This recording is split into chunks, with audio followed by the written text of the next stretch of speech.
Dictation start in 5 seconds. Start. There is yet another argument raised by the learned counsel about the witness Kailas turning hostile as noted above, and it does not surprise us that a witness has turned hostile who could have corroborated the entire episode, but the same does not make any difference in as much as one of the other witnesses, Raju, named in the FIR, was also not produced.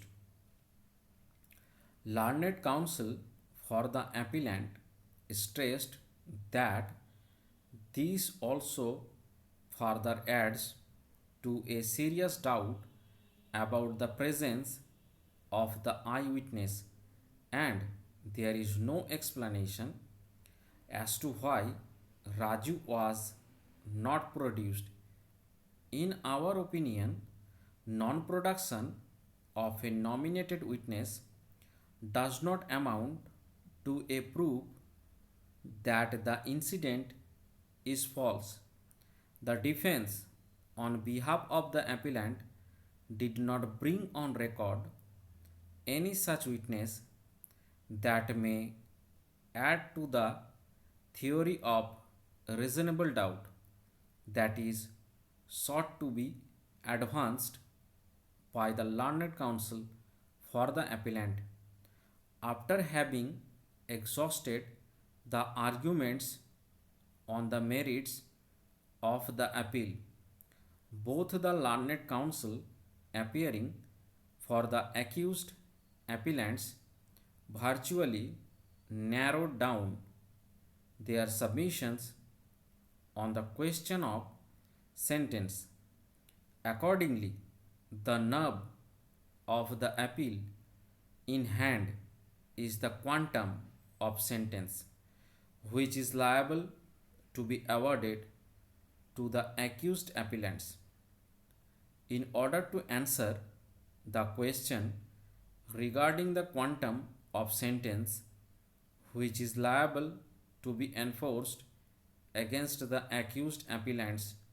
looking into the nature of the criminality committed by them, it will be prudent to discuss in brief the meaning and impact of the words knowledge and intention in relation to section 304 part 1 as well as part 2 IPC. We have come across judgments relating to the interpretation of the words knowledge and intention and the distinction between the two while proceeding to consider the sentencing of the convicts by the trial court